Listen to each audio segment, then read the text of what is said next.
soo dhawaada maanta waxaanu khulaasaynaynaa filim dagaal oo lagu magacaabo Sniper The White Raven. filimku wuxuu ku bilaamayaa nin lagu magacaabo Makola Fernanco waa xisaabiyahan, fiisigisyahan iyo caalim ku takhasusay cilmiga deegaanka. wuxuu macasalaamiyay xaaskiisii Nastia waxaanu ka haystay baaskeelad uu maalin kasta shaqada ku aado. isagii xaaskiisu waxay ku nool yihiin dhul nabad iyo barwaaqo ah oo ka mid ah gobolka Donbass ee waddanka Ukraine. waxay kaligood degan yihiin dhul weyn oo 2 hektar ah waxaanay ahaayeen dadkii ugu horreeyay ee dhulkan dega. Makola wuxuu meel dhigtay baaskiilkii waxaanu galay iskuul uu macalinka yahay. markuu iskuulkii galay wuxuu warka ka arkay inay ciidamada militariga Ruushku caasimada Ukraine ee Kiev ku dileen boqolaal shacab oo mudaharaadayaal. waxa kale oo uu ogaaday inuu madaxweynahoodii isku dhiibay Ruushka maadaama uu Ruushku qarka u saaran yahay inuu guud ahaan waddanka la wareego. Makola wuxuu juhdigiisa oo dhan gelin jiray sidoo ardayda u fahansiin lahaa maadada fiisigiska ah ee uu dhigo. laakiin mid ka mid ah ardayda oo lagu magacaabo Ivan waxiisa ah uma qaba xiisada macalinka. iskaba dhaaf inuu wax bartay inta uu macalinku wax dhigayo wuxuu isku dayaa markasta oo uu jaanis helo inuu fawdeeyo macalinka. maray xiisadii dhamaatay Ivan wuxuu u yimi macalinka waxaana uu sheegay inuu isaga tago iskuulka maadaama uu agtooda jaanibka yahay. maalin maalmaha ka mid ah isagoo ku sii socday iskuulkii uu ka shaqayn jiray wuxuu arkay rag hubeysan oo gurigiisa meel u dhow taagan. iskuma mashquulin wuxuu iska sii qaaday dariiqii iskuulka uu ka shaqeeyo geynayay.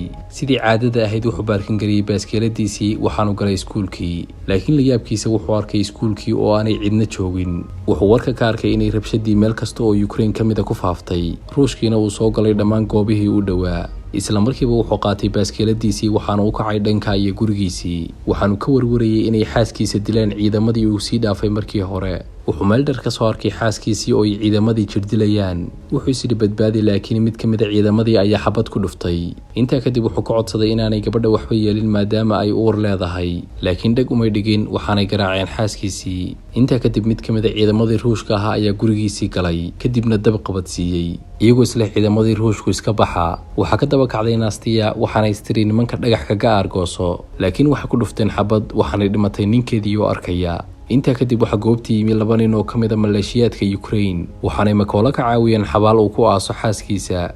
wuxuu galay gurigiisii gubtay waxaanu ka soo qaatay macatab looxa oo ay xaaskiisu u samaysay. Makola wuxuu aasay xaaskiisii kadib wuxuu raacay nimankii Ukraine-ka ahaa isagoon garanayn wuxuu sameeyo. wuxuu ku biiray maleeshiyaadkii Ukraine laakiin hogaamiyihii kuma kalsoonaan sababtoo ah wuxuu uga shakiyay inuu basaas yahay. laakiin Makola wuxuu cabiray sida daacadda ah ee uu rabo inuu ciidamada uga mid noqdo sidoo kale uu rabo inuu ciidiisa uga xoreeyo Ruushka. intaa kadib waxa laga dhigay nabadoon waxa la siiyay fursad uu kula tababarto ciidamada balse isagoon garanayn hub iyo tababar ciidanba. sababta awgeed waxa ku adkaaday tababaradii laakiin maalmo gudahood wuxuu ku fahmay qaabka qoriga loo adeegsado. markii dambena gabadh ayaa tustay sida qoriga loo furfuro loona xidhxidho waanu bartay. habeen iyadoo la sameeyay tababarka jirka Makola wuxuu sheegay taliyihii inaanu noqon doonin markuu tababarka dhameeyo nabadoon. waxaanu u sheegay inuu dagaalyahan doonayo inuu noqdo sidoo kale uu door bidayo in magaciisa afgarashada laga dhigo Tuke. waxa lagu daray tababar cusub oo kuwii hore ka adag balse waxa ka go'an inuu dadaalo oo uu dhameeyo tababarka si uu u argoosto. askartii tababarka bixinaysay waxay sheegeen in loo baahan yahay rag noqdo shiishyahanno meel dheer cadawga ka dila maadaama ay toogtayaasha tiradoodu yar yihiin. markay weydiiyeen cid rabtay in shiishyahan loo tababaro dhowr qof oo kaliya ayaa istaagay. kadib Makola ayaa istaagay waxaanu muujiyay xiisaha uu qabo inuu tababarkan qaato. taliyihii wuxuu ku yiri fadhiiso maadaama aanad adigu muddo kooban qoriga ku furfuri karin kuna xidhxidhi karin. Makola wuxuu sheegay taliyihii haddii uu jaanis siiyo inuu 20 ilbiriqsi oo kaliya ku dhamayn karo. taliyihii wuxuu miiska saaray qori AK-47. Makola iyagoo dadkii wada arkayaan ayuu indhaha iska xidhay waxaanu 18 sekund gudahood ku furfuray kuna xidhxidhay qorigii. markuu dhameeyay dadkii way la yaabeen waanay u sacabiyeen.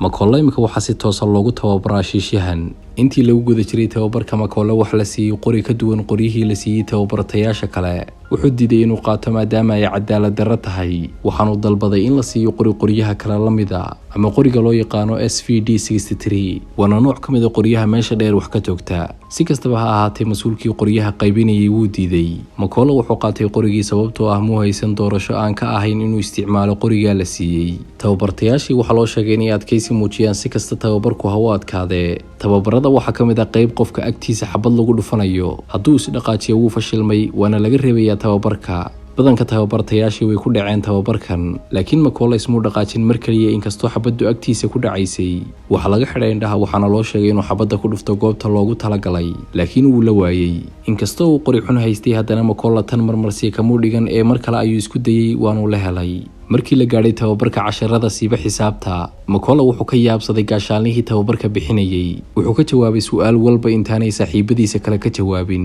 waxaana anfacday aqoontiisii maadaama uu markii hore xisaabiyahan ahaa makola wuxuu dhameeyay tababarkii lagu barayay toogashada maalin maalmaha ka mid a taliyihii wuxuu u sheegay makola inuu alaabtiisa xidhxidho wuxuu ka mid yahay koox loo dirayo goob ay qabsadeen raashiyaanku kooxdii waxay tegeen goobtii qof kastaa wuxuu ku dhuntay meel toogto kastaana wuxuu shiishka ku beegay qofkii loo diray markay isdheheen xabadaha ku rida waxaa goobtii soo gaadhay baabuur ay lamaana wataan intaa kadib gaashaanlihii wuxuu ku amray kooxdii inay toogashada joojiyaan ciidamadii ruushku waxay lamaanihii ku amreen inay kasoo degaan gaariga sharciyadoodana la soo baxaan lamaanihii markay sharciyadoodii tuseen waxay codsadeen in la sii daayo laakiin askartii waxay diideen inay ninkii u celiyaan baasaboortkiisa ninkii wuxuu dalbaday in baasaboortkiisa la siiyo taasi waxay sababtay inay meesha buuq iyo isqabsi ka bilaabmo askartii waxay dharbaaxeen gabadhii ninkiina waxay ku dhufteen xabad gaashaanlihii wuxuu amar ku bixiyey inay toogtaan intaa kadib waxay wada dileen dhammaan ciidamadii ruushka ahaa ee goobta joogay gaashaanlihii wuxuu u hambaliyeeyey kooxdii maadaama ay ku guulaysteen howlgalkii koowaad ee loo diro markay ku laabteen xeradoodii makola wuxuu baadigoobay nin ay saaxiib ahaayeen oo ay tababarka soo wada qaateen markuu waayey waxaa loo sheegay in howlgal gaar ah loo diray laakiin goor dambe ayuu ogaaday in la dilay maalin kale kooxdii waxaa loo diray miishan kale waxay degeen meel waxaanay meesha agagaarkeedii ku wada xidheen miino iyo qarax iyagiina waxay isku qariyeen geedaha iyo cawska markii ciidamadii ruushka ahaa ay bartilmaameedsanayeen soo gaadheen goobtii makola wuu yaabay kadib markii uu arkay inuu ciidamada ku jiro mid ka mid a ardaydiisii hore wuxuu arkay inuu ciidamada ku jiro ivan ardaygii dhibi jiray markuu iskuulka macalinka ka ahaa miinooyinkii ayaa qarxay dhammaan ciidamadii ruushka ahaana way dhinteen xitaa ivan intaa kadib gaashaanlihii wuxuu makola u sheegay inaanu ka xumaan dhimashada ivan maxaa yeelay isagaa ivan dagaalka dooqiisa ku soo galay iyaguna saniyo taliyihii wuxuu soo saaray sawir ay ku sawiran yihiin qoyskiisu makola oo arkayay ayaa ku yidhi iidhib aan eege taliyuhu wuxuu sheegay labadaa gabdhood ee uu dhalay inaanay garanayn shaqadan uu ka shaqeeyo wuxuu xaaskiisa kula heshiiyey inaanu carruurta u sheegayn inuu ciidan yahay waxaanay ciyaalkiisu moodayaan inuu safar ganacsi ku maqan yahay taliyihii wuxuu arkay mucatabkii uu makola sitay wuxuu weydiiyey sababta uu sito waxaanu ugu jawaabay inay tahay astaan uu kusoo xasuusanayo reerkiisa ciidamadii Ukraine waxay galeen hogagii dhufayska u ahaa halkay shiishahanadiina degeen boosaskoodii daqiiqado kooban ayaa ka hadhay xilligii ciidamada Ruushku dariiqan soo mari lahaayeen goor ay ciidamada Ruushku istiyaarinayeen Makola wuxuu diiradda qoriga ka arkay ninkii xaaskiisa dilay wuxuu taliyihii weydiistay inuu toogto maadaama uu nin bannaan taagan arko taliyihii wuxuu sheegay inaanu toogan mar kale Makola wuxuu taliyihii ka dalbaday inuu u fasaxo inuu toogto mar labaad taliyihii wuu diiday Makola wuxuu diiday inay fursadani dhaafto wuxuu sameeyay amar diido waxaanu toogtay ninkii taliyihii wuu xanaaqay maadaama uu amarkiisa qaadan waayay iyagoon ka warhayn shiishahan Raashiyaan oo lagu magacaabo Siri ayaa arkay meeshay ku jiraan intaa kadib taliyihii ayaa isna arkay waxaanu Makola u sheegay meesha uu shiishahanku ku jiro laakiin intaanay toogan waxa ka gacan horeeyay Siri waxaanu dilay taliyihii Makola wuxuu gartay inay ciidamadii Ruushku ogaadeen meeshay ku jiraan wuxuu dhabarka ku qaaday meydkii taliyaha wuxuu la gurguurtaba wuxuu isagoonay xabad kale ku dhicin geeyay god laakiin gaashaanluhu nasiib muu lahayn waanu dhintay intaa kadib Makola wuxuu dareemay inuu isagu mas'uul ka yahay dhimashada taliyihii uu ogolaaday inuu ciidamada ku biiro uu calool xumaanayay markasta uu soo xasuusto xilligii uu ninka dilayay taliyuhuna ku lahaa samayn wuxuu ogaaday dariiqa kaliya ee uu dambiga isaga bin karo inay tahay inuu u aaro taliyaha Makola wuxuu kaligii galay howlgal wuxuu helay laba shiishahan waanu dilay labadiiba laakiin isagana waxay ka dhaawaceen gacanta isagoo nasanaya waxa Makola soo wacay generaalkii guud ee ciidamada wuxuu uga sheegay ciidamada Ruushka ah ee toogashada qaabilsan laakiin wuxuu sheegay inuu u yimaado sababtoo ah ma awoodo inuu taleefanka uga wada sheego faahfaahinta Makola wuxuu qaatay alaabtiisii waxaanu u dhaqaajiyay dhanka iyo xirada tababarka tani waa fursad uu si fiican ugu kala baran karo ciidamada shiishka ee Ruushka generaalkii guud wuxuu bayaamiyay ciidamadiisii awoodda ay leeyihiin ciidamada Ruushku iyo meelaha ka daciifsan yihiin wuxuu muuqaal ku tusay inay wali degan yihiin meel ay hore ugu dileen 5 toogto oo iyaga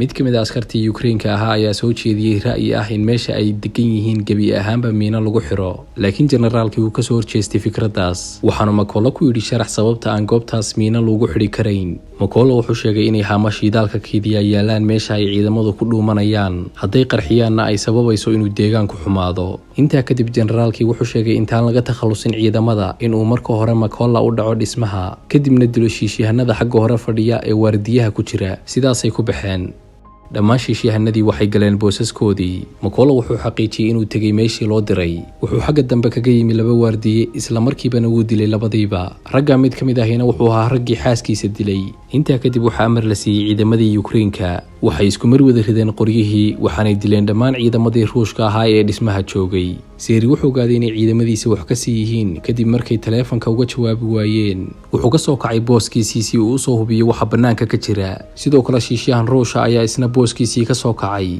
kadib markii uu shakiyay raggii kalena ismaqli waayeen. Siri wuxuu eegay mid ka mid ah shiishahanadii. Markuu arkay in la dilay wuxuu wacday ciidamo gurmada, laakiin waxay u sheegeen inay goobta iman doonaan 10 daqiiqo kadib. Siri wuxuu ku soo laabtay booskiisii, laakiin wuxuu arkay macatab aanu hore u arag oo ag yaala. Intaanu fikrinba waxa xagga sare kaga soo booday Makola, waxaanu midi ka galiyay qoorta. Shiishaankii kale isna wuxuu ku laabtay bartiisii, laakiin markuu sidaa u fadhiistay waxa lagu qarxiyay bam gumceed waanu dhintay.